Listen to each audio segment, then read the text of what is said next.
Okay, good morning, everybody. My name is Fergus Dolan. I work with NALA, the National Adult Literacy Agency. You're very welcome to our webinar this morning on literacy awareness. I'm delighted to welcome Michael Duffy from the Cavan Adult Learning Centre. Michael is going to talk to you about his learning journey and why he went back to education and the changes and the difference it made to his life. So just quickly, some housekeeping. Friend who's joined in the last minute, who's logged in. Mike is going to talk first, and then I'm going to do a short presentation, and then we'll cut to questions and answers. So for the questions and answers, you can type in a question in the questions box. You can see the questions box at the bottom of your drop-down toolbar, or you see there's a hand symbol. If you click on the hand symbol, I can unmute you and you can verbally ask a question to Michael or myself. So, okay, Michael, I hand over to you. All the best. Thank you, Fergus, and thanks everyone for tuning into this webinar. I'm very grateful for NALA giving me the space to explain how the journey I took to come back to education. It all started, I suppose, a wee bit by accident, actually. I got a present of a laptop, back a number of years ago. I up to the age, just to get clarify something, up to the age of 57, I was unable to read or write. When I say unable to read or write, I was fit to write my name and address, but to read a document like you mean from start to finish, and to get the real meaning of what the article was saying, like in the paper, something like that. I was one of these guys who was great at lift the paper and look at it, but look at it, I was reading the pictures rather than the story, and you get the distorted angle of the story. But getting back to the laptop, I got it and it went into our sitting room, and it sat there with a pile of clothes and jumped through on top of it for nearly 12 months. I'd look at this thing and say, I must learn how to use that, and then just throw it there and forget it. So in our local town, Gillishandra, County Cavan, there was a computer class starting up. So I said, oh, this is brilliant. I'm going to go in, I'm going to bring this thing in. Rooted this thing out, dusted it down, brought it into the centre, and started up. This was great. I was going to be like Bill Gates, I thought. But I didn't realise in doing the computer class, you had to prepare a portfolio, which that involved reading, writing, and documents, like I mean. But that's what I fell down, big time. I'd say the tutor, actually, I'd say she recognised the signs that I was sort of judging, things like that. And I said to her, I don't think I'm going to go back. I don't think I'm going to finish up with this course. But she was shrewd enough. She read the signs that I had difficulties with the documents. And she actually said it to me, and I said, yeah, problem with reading. And at that stage, the local adult literacy organiser, the Oval Cavan ETB, she was contacted and she arranged for a one-to-one with me. And I, bit by bit, I progressed on and worked at that for about six to 9 months ago. And then I was sent into a class setting. And bit by bit, I progressed on. And to bring long story short, I was doing level 4 courses and level 4 communication, got distinctions in all of them. And that gave me a sort of a hunger for learning and started to change my life. Because before that, you'd see someone on the TV or on the paper, like you mean, and you just say a footballer like Paul O'Connell or whatever, like you mean, you just see the highlights. But when you read the book, like you mean, you see the person, you get to know the person, and you can have an intelligent conversation with someone that's involved in rugby about Paul O'Connell and his career, how he started, someone like that. And not only Paul O'Connell, different celebrities or different people. And that's what gave me the buzz, like me, to find out and give me the buzz to read. And another thing was a big thing for me. I was very much involved in dramatics, amateur dramatics. But saying that involved in it, I was just backstage doing the props and doing things like that. And that was it. And somebody said to me, there was a lady there who said to me, what might be you should you should go forward and do something active. I said, God, I love that. No, that'd be brilliant. I'd get a great kick out of that. Oh, she said, here you are. And she handed me the script. I looked at this and I remember it well. And nearly I felt rotten when myself. I looked at it and I couldn't read the script. I couldn't. And I said, no, I'm just happy enough doing what I'm doing. And she said, sure, yeah, I'm happy enough doing this. This was before I got to learn how to read. This is and just put it there. I remember coming back from that evening coming home and I felt absolutely crap. An opportunity was handed me to do something that I would love to do, but I hadn't the literacy ability to do it. And that was a big, huge knock for me. So that gave me the buzz. I know I'm moving back and forward with my literacy thing, but that gave me the buzz to go back to education, to do something about it, to get to be able to read and participate more in society. Because I think that's very, very important for people. It was very important for me. And I think it's very important for everyone. And another thing I used to do, I think people with literacy difficulties like myself, they develop a skill of getting around things. I feel like they might have a skill of reading, writing, and numeracy, but there's a skill of getting around things. Like, well, I forgot my glass. Could you help me? Oh, my wife does that, and so on like that. You get this kind of shrewd how to dodge a situation. I suppose we all do a different circumstances. But there's one thing I'd like to point out.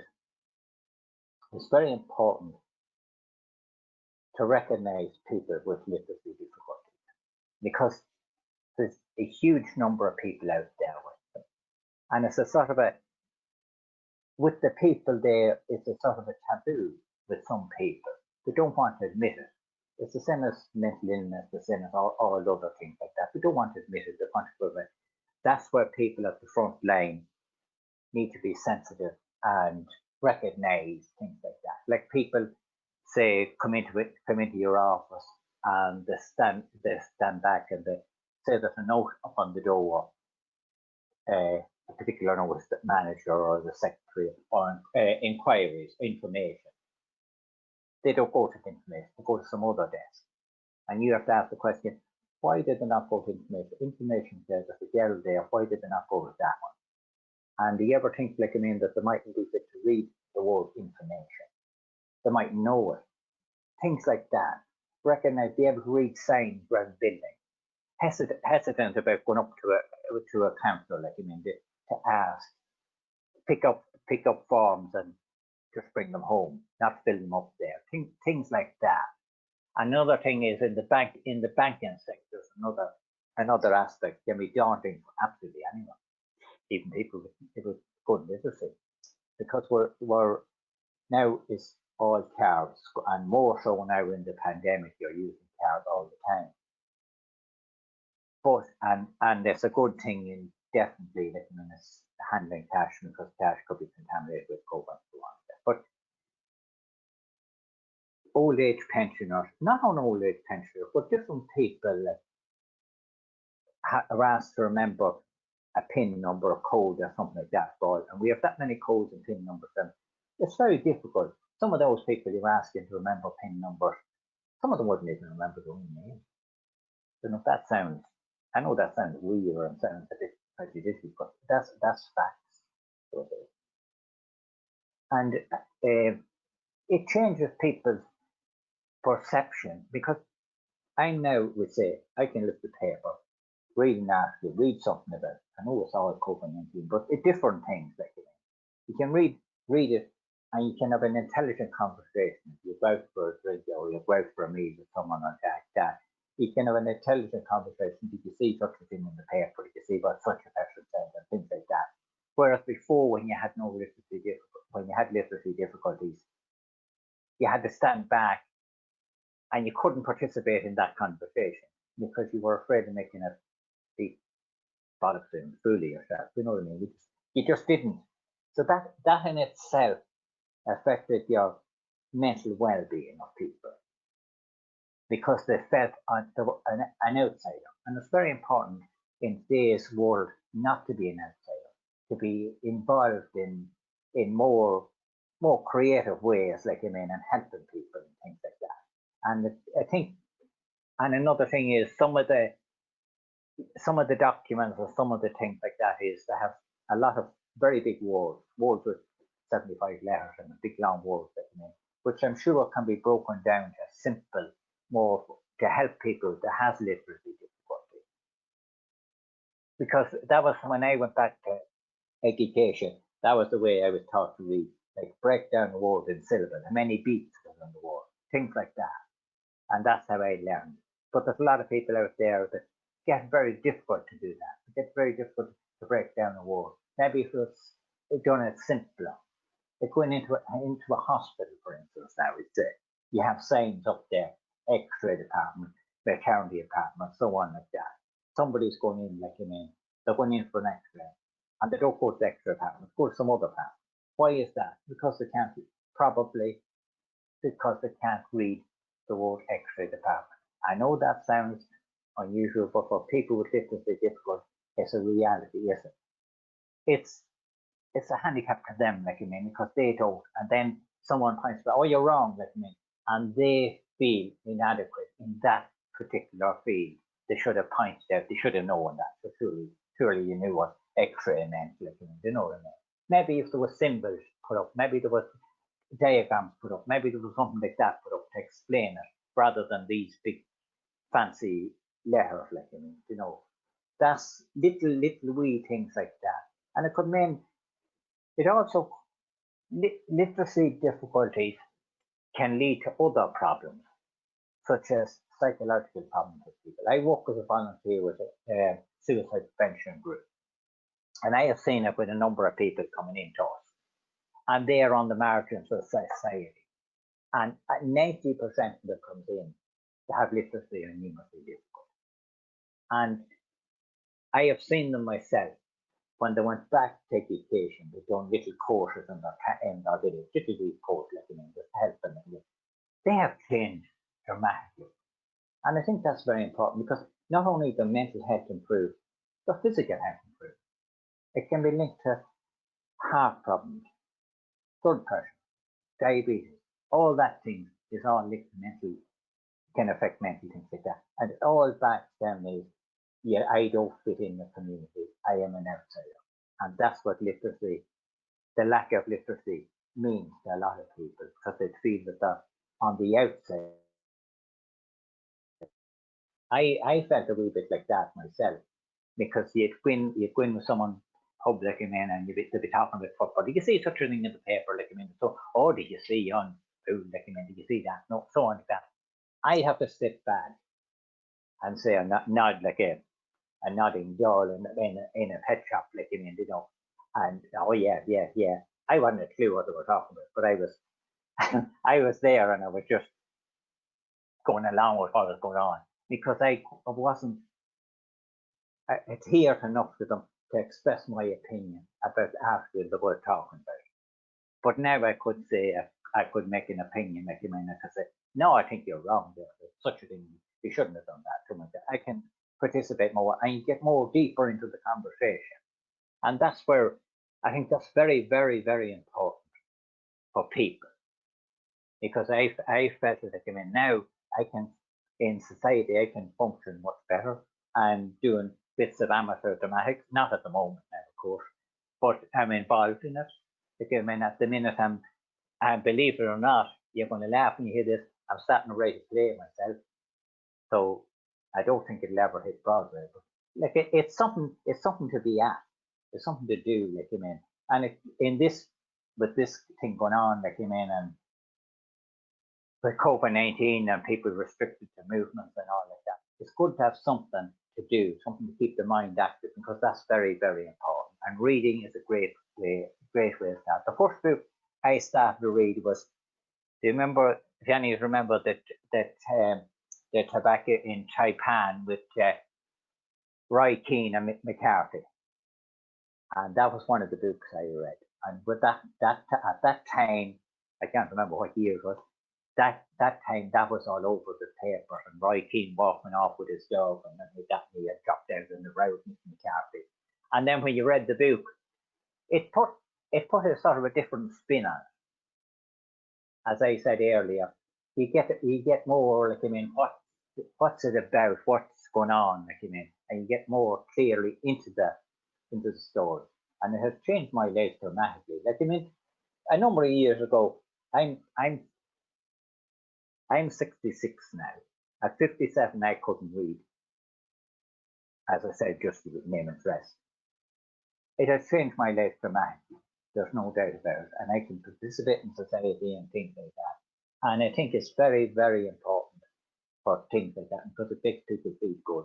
And I think it should be recognised if any is in a library setting, like, I mean, somebody comes in, and I suppose the chance of someone with literacy difficulties maybe, but if you have other events on in your library, maybe if you have in a book, like, I mean, if someone brings out a book, maybe if there was a little bookmark or something like that in the book, would just explain a little bit about the changes of life that literacy do, or phone numbers or something like that in the book, that maybe that person bringing home the book would bring home that book. That bookmarker would be in the house. Maybe somebody in that house would look at that bookmark, and maybe it would spring them to mind that maybe I do that, maybe I get that phone call. It's just an idea, like, I mean, but it's to get the word out there, because it's very, very important how it changes people's life. So that's my story, and I leave it at that. Thank you, Fergus, for that. Thank you for listening. Appreciate it. Thank you. Michael, thanks very much. That was really fantastic. Thank you, Fergus. Very touching, very honest. I'm delighted that have started to write a play now. That hopefully you can. Yeah, Broadway. That's yeah. Don't think so. Keep going with it, oh yeah. And it was so true what you said about health. Not alone would literacy have a huge impact on people's mental health because of the stress that their literacy issues cause them, but also the physical health, as you said, maybe the heart, the blood pressure, so much else that literacy could negatively affect because of the huge stress. And in the short presentation I'm doing, well, actually I haven't got it in here, but a colleague of mine, Helen Ryan, works on health literacy a lot, and she said there's a lot of evidence to show that people don't take the correct medication when they've got literacy issues. They don't maybe check their bloods and manage their diabetes properly when they have literacy issues, or a lot of the time when people get sick, they go into a doctor or consultant and they're told you've got X, and it's quite shocking, but then the medication and all they have to take is quite complicated, so you need strong literacy skills to take your correct medication, etc. So that was very true what you said. So thanks, Michael, that was great. Okay, thank you. I'm going to now do a short presentation, and then you can raise your hand, click on the hand, or else write in a question for us at the end. So just bear with me. Okay, so literacy awareness. Okay, so as Michael said, literacy is more than just reading and writing. So it is about reading and writing, about technology, but it's also about listening and speaking. It's about numbers and numeracy and maths, but it's a huge part of literacy is self-confidence and self-esteem. So you can see that Michael's self-confidence must be strong and high for him to come on and talk to you the way he's talked over the last 20 minutes. So I have met a lot of literacy students over the last 20 years, and practically all of them said that when they had literacy issues and they couldn't read and write very well, their self-confidence, self-esteem was not great, and it prevented them from taking part in community or work or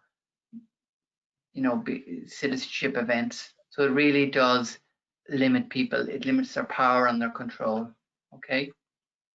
So here's a little graphic trying to show the effects that literacy has on every aspect of people's lives. So literacy, numeracy, and digital skills in everyday life. So literacy includes more than the technical skills of communications. As Michael said, literacy has personal, it has social and economic dimensions. So if you look in the center there, you see literacy, numeracy, and digital skills, and then work. So often it can be difficult for people to get a promotion in work if they have poor literacy skills, or maybe to find work. Today, more and more jobs require literacy skills, whereas 20 or 30 years ago, a lot of factories or building sites might not have required any literacy. Today, the factories and building sites, for example, have safe paths. They have a lot of safe notices about health and safety. Okay, health and well-being. Michael touched on that. Your health and well-being is massively impacted by your literacy skills. People with poor literacy skills have much poorer outcomes from health issues. Social and community taking part. Michael gives a lovely example of, well, not lovely, but the example of him being part of the drama group at home, and he was helping backstage with props, etc. And when somebody asked him, Michael, you'd be good at acting, why don't you have a look at the script? He felt awful because he didn't want to admit to the person in the drama group that he couldn't read the script and couldn't audition for a part because he wouldn't be able to read script and learn the lines. So that was, and then family. So family, at times literacy is intergenerational, so it can be often intergenerational. So it's a huge impact on family life and on family. So on democracy and politics, Nala and some student learners like Michael campaigned about 20 years ago in Ireland to have the photograph of the candidate on the ballot papers in Ireland, so that people, if they recognised Leo Varadkar or Micheál Martin, they know to tick or not tick beside them, but they recognise them. Before that, it was just the name Micheál Martin, Fianna Fáil, Leo Varadkar, Fine Gael, etc. So that helps a bit. A lot of people with literacy issues say that they don't vote because they're afraid to go into the polling station, because you know the first time you go in, it's a little bit, it's exciting and a little bit nerve-wracking. You're not sure what you're facing. So a lot of people with literacy issues just don't vote. Farming and agriculture, there's so much forms now, so much grants and EU that you need to be strong literacy skills to manage a farm, whereas maybe 30, 40 years ago, you mightn't have needed so much literacy skills if you're just good at farming. Community and voluntary youth groups. A lot of people love to volunteer for the local soccer club or athletics club or rugby team or whatever it is, or tidy towns or parent teacher group. So often people with literacy difficulties just don't have the confidence to volunteer for one of those, and it's often a way where we get a lot back when we volunteer with something like that, and we make new friends. For example, the drama group that Michael talked about, the climate and the environment, to know what's happening, to know what can make an impact, public services. So literacy has an impact in every element of our lives. I remember meeting an adult, a man from Kilkenny, who said he never dated or never married because he had poor literacy skills and he was embarrassed for anyone to discover that. So he just didn't date, and he was an older man at this stage when he told me. So changing demands of literacy skills. Literacy skills are changing all the time, mainly the technology element. So you can imagine if you have poor literacy skills and then everything's gone online, banking, car tax, your insurance, booking flights, it'd be so difficult to navigate so many websites if you have poor literacy skills. So we say literacy is like a muscle, you use it or lose it. So if you think of maybe what your Irish was like, if you did Irish in secondary school and if you left school maybe 15 or 18 or whatever age you left school, your Irish was at such and such a level. Maybe it was okay, maybe it was good, maybe it was okay. But as the years go by, if you don't use your Irish, each year your level of Irish gets worse and worse.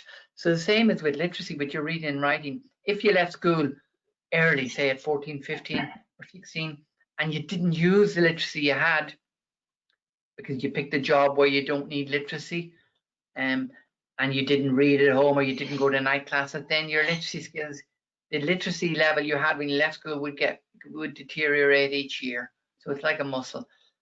So, and the context and the purpose is important. So the immediate surroundings, some people have sufficient literacy to cope with the one area that they're very interested in, maybe it be the GA or whatever it is, they might have enough literacy for that. But in a new context, insurance or social welfare, the literacy is very different there, and they might not have the literacy to adapt to that new surrounding. Okay. Literacy and inequality. So we say that literacy is not neutral, as in it's bound up with power and powerlessness, with equality and with inequality. One of the first people to write about this was a Brazilian academic called Paulo Freire, and Freire set up literacy classes in the community for people in Brazil because he noticed and realized that those in power got more and those educated got more education, while those who left school early and had literacy issues got nothing, and there wasn't the same opportunities for them. So in Ireland, I think it's clear that there is a widening gap between the haves and the have-nots, and it's been shown that those who need the most assistance are least likely to be assisted. This is known as the Matthew effect, and the Matthew effect states that without intervention, those who have acquired more education get more, and those who are not get little or nothing. And if you even think maybe about your own workplace, if say you worked in a corporation, those often at the top get offered more education and training courses, or maybe if it's a big corporation and they've got maybe unskilled workers in a factory, they might not get further chances for education and training, while management might. So that effect is known as the Matthew effect. Okay. Okay, NALA works to support adults to improve their literacy, numeracy, and digital skills. NALA feels that each citizen has the right to literacy and numeracy. And the next slide is where you come in. So you I think, are what we consider to be a public-facing organization. So if you work in a library or with a government department or with a semi-state or with a charity or with a community and voluntary sector, you are a public-facing organization. And what NALA wants you to deliver a literacy-friendly service. Okay, we want you to think about how you could make your organization, your service, your websites more literacy friendly. Okay, because better literacy and numeracy is better for everyone. So as a result of listening to Michael today and hearing this, you might become more literacy aware. But we need you to go back to your organization and tell your colleagues and educate them, and to try and make changes. And it might not be easy, but to look at your websites, to look at the information, the typical letters or emails you send out to people, to think about the oral language that you use with people face to face or over the phone, and think, is it in plain English? Is it easy for somebody from outside the service to understand? Would it be easy for someone who has maybe limited reading and writing to understand? And could we change things? Could we make it more literacy friendly? So that's what we're asking you to do, to go back to your organization, talk to your colleagues, tell them about what you've heard today, and look at the information you provide and your service and say, how can we change it? How can we make it better? Okay, we need to persuade organizations to be fully accessible. So the onus is not just on the Michaels of this world to go back to adult education and upskill on their reading and writing. The onus is also on you and me to change your organization and to change your websites and to change the way you talk to people and you communicate to people through emails and letters, and to make your organization literacy friendly. So it's not just the onus on the person. In the past, the onus was on the person to upskill themselves, but no, that's changed. We want you to change your organization. Okay.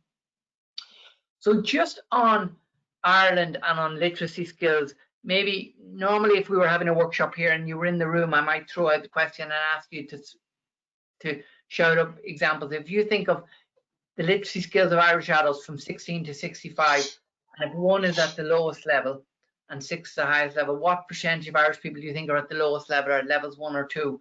So an example of something at level 1 is to read and understand the instructions on the back of a packet of painkillers, so aspirin, Disprin, etc. Can you read those instructions and understand them? So if you cannot read and understand those instructions, that's a typical question at level 1. So what percentage of Irish adults do you think are at level 1? So we'll just move on there. I'll come to that in a sec. So causes of what we call is unmet literacy needs. So Michael had unmet literacy needs until he was 57, and then he went back to education to the local ETB Adult Literacy Centre, and he worked on his literacy needs, and now he's fine. So some people have their literacy needs met. I did in school, but others do not.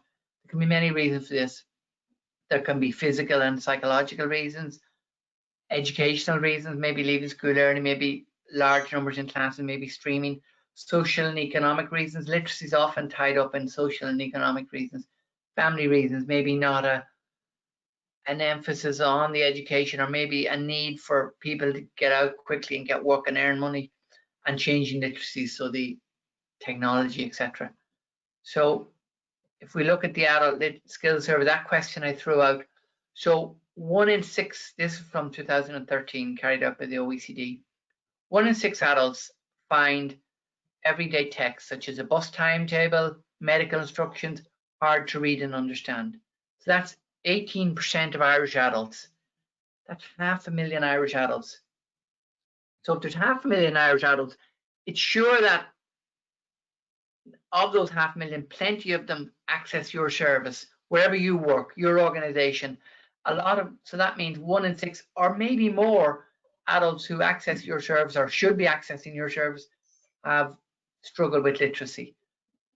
On numeracy and maths, 25% of adults are at or below level 1. That's 750,000. So 1 in 4 struggle with everyday maths, such as working out a discount or dividing up a bill. Okay, so that's a large number of people who are accessing your service have literacy and numeracy issues. So there's the example of the packet of painkillers. So a lot of adults, they might be able to read through that, but they'd read it very slowly. They'd read every word, and by the time they got to the bottom, they'd be tired, and they wouldn't have remembered what the information was, because they read every word. Well, if you've got strong literacy skills, you just scan that and you see I can take 1 or 2 tablets every 12 hours or every 6 hours, whatever it is. Or if you're giving it to a kid, you say, oh, I can give them 1 tablet every twice a day. You know, we scan. If you've got good literacy skills, you scan. If you've not good literacy skills, you read every single word, and then you often haven't understood it. Okay. The Adult Skills Survey of 2013. This survey, those results I showed you about the 1 in 6 with literacy and the 1 in 4 with maths, it confirms findings from other reports that people with the lowest skill levels have low educational attainment, earn less income, and are more likely to be unemployed, and, as Michael mentioned, have poorer health and have poorer outcomes from health issues. Ireland comes 17th place in literacy and 18th place in numeracy in the 24 countries surveyed. So the 24 countries were mainly European and North America and Japan, Korea, etc. So we're quite low down. We're 17th out of 24 in literacy, and we're 18th out of 24 in numeracy. So when you hear other Irish people saying, oh, we have a great education system, it's not for all. If it works well for you, it works well. But for a lot of people, it's not such a great education system. So just bear that in mind. Okay, literacy for life. So NALA is looking for a whole of government approach to supporting adult literacy, numeracy, and digital. We're looking for that approach to make every organization more literacy friendly, to make everyone aware of literacy. We suggest a framework based on a capabilities approach that would emphasize how literacy affects individual capacity to process information, to make constructive decisions, to self-advocate, and to feel greater life satisfaction. And if you're interested in the Literacy for Life report, you can see there's a connection here. I'll send out this presentation in about tomorrow when I kind of edit the video on the YouTube channel and put it out. I'll send the link to the YouTube video, and I'll send this presentation out to everyone. Okay, the local adult literacy service. So the local adult literacy service is developed through the education and training boards. It's not NALA who are around the country providing the classes. It's the ETBs. Now, if you don't know what ETB is, it used to be the VEC. So you know in every town there's a VEC school or VEC college. So they've changed their name a few years ago to ETBs, Education and Training Boards. So that's where people go to get help with reading and writing. Adults go. It's a free service and it's confidential. Okay, small groups or one-to-one tuition. It's delivered by trained teachers, and adults can work towards QQI awards. Okay, QQI awards. QQI used to be FETAC, so you might have heard of FETAC. Okay, so in every big town in Ireland, there's an ETB adult literacy service. So just if in your work you come across someone who admits to you that they've got a literacy difficulty, or it becomes obvious and you might ask them, do you need help with that? Do you want help with your reading and writing? To make a referral, you can refer them to the local adult literacy service, the local ETB adult literacy service. And a good referral would be, if you're based in X town, say in Clonmel or Mullingar, whatever town you're in, maybe find out the name and address of the local adult literacy service. Maybe find out, Michael mentioned in Cavan, the ALO. ALO is Adult Literacy Organizer. So the Adult Literacy Organizer is the manager of the Adult Literacy Service. So it'd be great if you found out the name of the Adult Literacy Organizer, so you can say, oh, well, you can go down to Bridge Street and John Smith is the Adult Literacy Organizer there. It's in the old VEC building, you know that building? And go in there and you get the free classes. It's confidential. It's very different school. If you kind of encourage people like that, they're more likely to take that first step and go down, because it's a difficult step for adults to take. A lot of adults who have a literacy difficulty think they're the only person in Ireland who has a literacy difficulty. They don't realize that 500,000 Irish adults have literacy difficulties like them. So you need to try and reassure and persuade the service user who's in with you, the client, that there are a lot of adults with literacy difficulties and it is delivered sensitively and it's confidential. Okay, so in 2019, 65,000 learners attended ETB adult literacy centres and other adult learning centres like that. Okay, becoming literacy friendly. A literacy friendly service takes account of the literacy and numeracy needs of its customers. So we're using the word customer here, service user. I don't know what word you use for your organization. We just use customers. So it looks at communications, what communications you have, how it's delivered, is it delivered in plain English, policies and procedures, staff awareness and responding sensitively. So responding sensitively to people who may have a literacy issue, not to say quite loud to them, can you not read, or something like that if they're queuing up. Okay, and evaluating your policies and procedures and improving them. The benefits to your organization are, and to the service users, customers, are a clearer understanding of what you offer, more effective communication. So people will not ring in a lot and say, well, what day is my interview? Or they'll come in on the wrong day, because if you send a letter to them or the email very clearly done in plain English, there's much more chance they'll come on the correct day with bringing in the correct information. So it'll save time. It'll be more efficient for your organization. There'll be greater participation in your organization or what service you offer. It'll have better impact, better and equal access to your services, and fulfill national standards. Okay, so possible signs to look out for a literacy or numeracy need. So these are if people say to you on the phone or in person or whatever way they say it, they might ask for information that's already displayed in writing. They might give an excuse to avoid reading or writing in front of you, like Michael has mentioned. They might have uneasy body language and uneasy facial expressions when you ask them to read or write something, maybe to fill in a form in front of them. They might be reluctant to fill in the form, or they might just fill in their name and address and then stop and say something like, oh, I'll bring that home and I'll bring that back into you. They might be unwilling to approach the front desk or counter to ask for information because they don't want somebody to have a conversation with them and it's loud and in public where people may be sitting in the area. Either your colleagues or people waiting to use the service might hear that they obviously have literacy issues. They might fill in the form incorrectly, put their address in the wrong place, etc. Most people with literacy difficulties can read and write. Some often can read and write their address and things like that.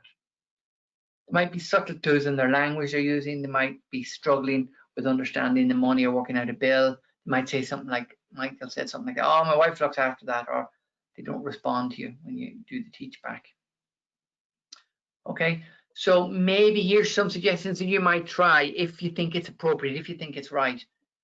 You might explain information or instructions clearly. Ask the person, maybe decide if you think this is okay to repeat what you've shown them, just to be clear that they've understood it. You might use a little bit of the language they're using rather than the formal language of your workplace or the jargon of your workplace. You might speak with the person away from the counter in a private setting. That's great if it's possible. You might include family members in the discussion if appropriate. If it's about a sensitive health issue or something, it might not be appropriate for children or other family members. You might use a highlight pen to, to the day of the interview or the follow-up, or what they have to bring in, to bring in their passport or whatever documentation they need to.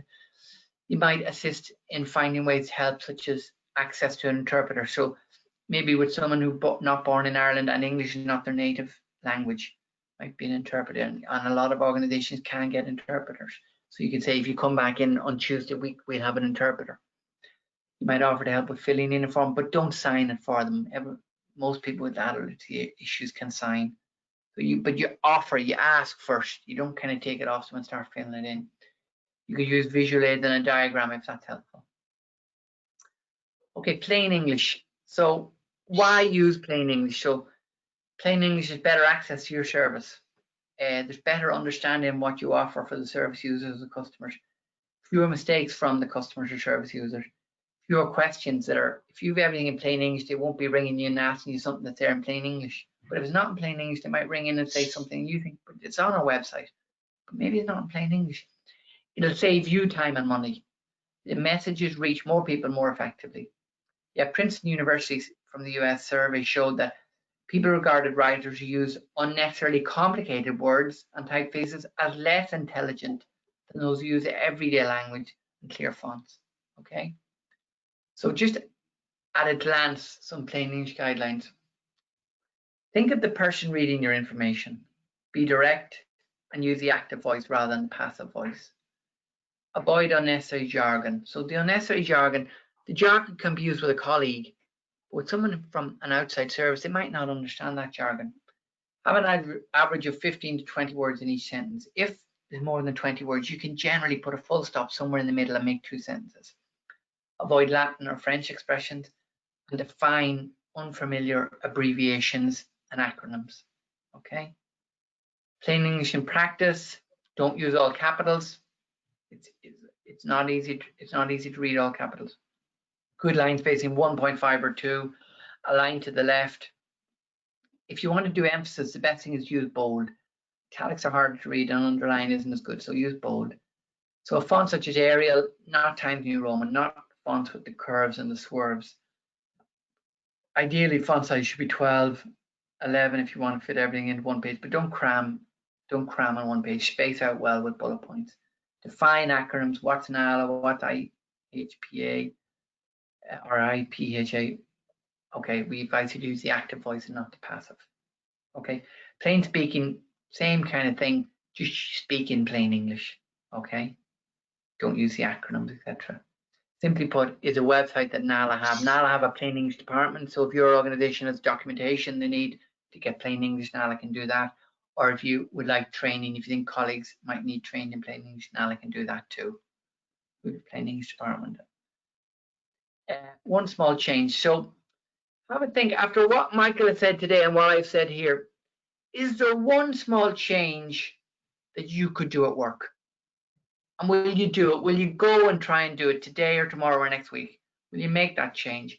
And what else could you do, or how else could your workplace become more literacy friendly? Okay?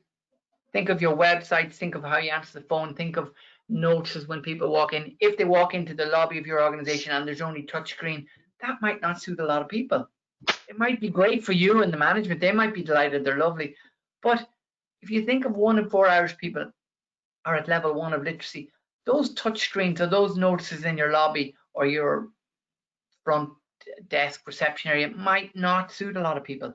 So it might just be great for you, but it's not great for the customer service users. So think about how you could change things.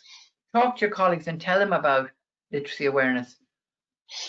Okay, questions, and there's some more information. There's my email address if you want to email me about anything. As I said, I will send on the presentation and I'll send on a recording to this. So I'm going to bring Michael in now. I'll just hold on one sec. And if you want to either, you can write your questions in the questions box, or you can click on the hand and raise your hand there. Okay, I see Anthony Furlong has his hand raised, so I'm going to unmute you, Anthony. I tried to unmute you, Anthony. Could you unmute yourself and you could ask the question?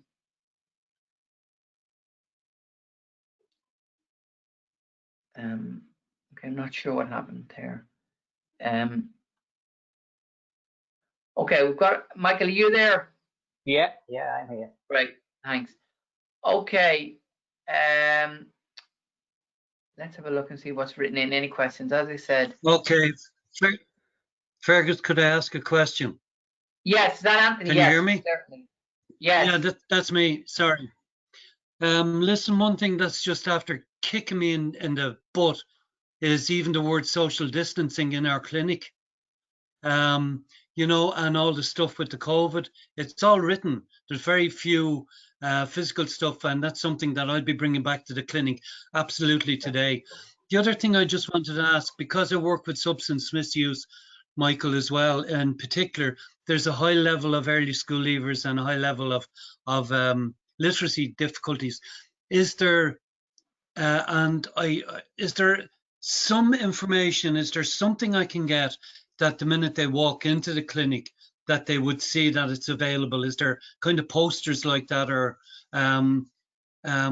that's on your side, Fergus? But on Michael's side, I would love to know that even though you have the skills to write a play, etc., is there a mindset that you have that you remember pre your literacy difficulty and post?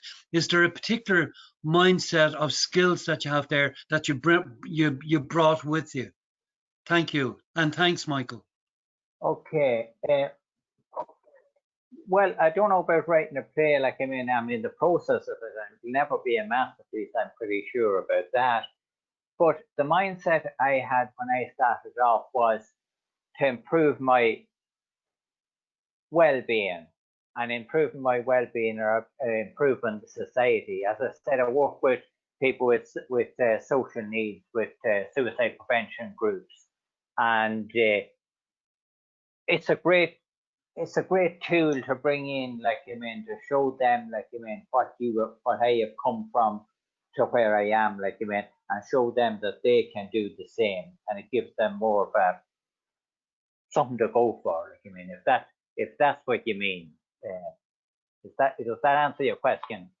Or kind of, I suppose. Okay. Anthony, just on the COVID and self-isolating and that, is that okay, Anthony? Thank you. Anthony, on the COVID, etc. We don't have anything specifically that might go well. I suppose what, as in notices, etc. I suppose what organizations try to do is make their notices and information much more visual. So I'm sure if you went on to some of the COVID websites, there's a lot more visual signage and messages explaining what self-isolating and what etc. means that you could look for and maybe use rather than just text.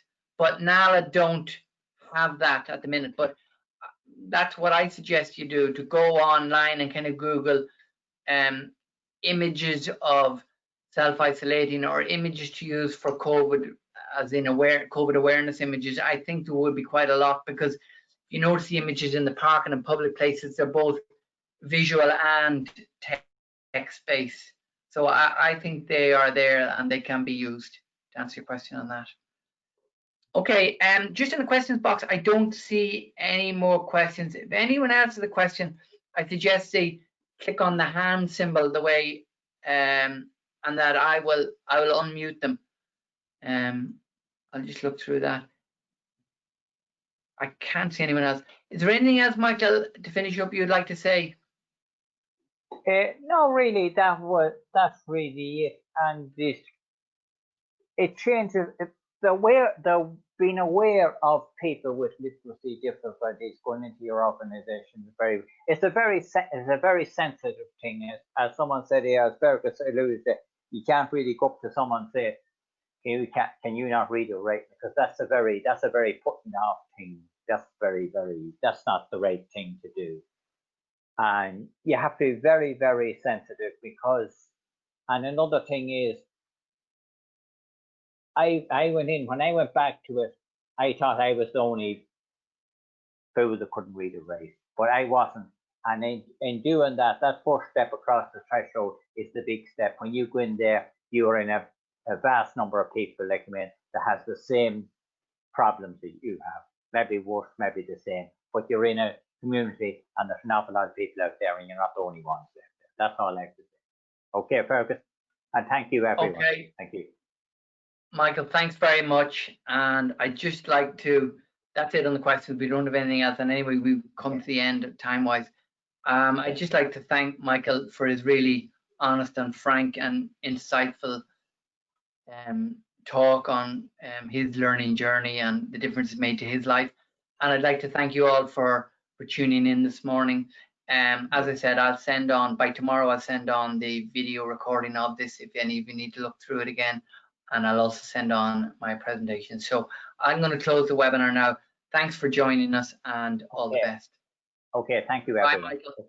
Okay, bye.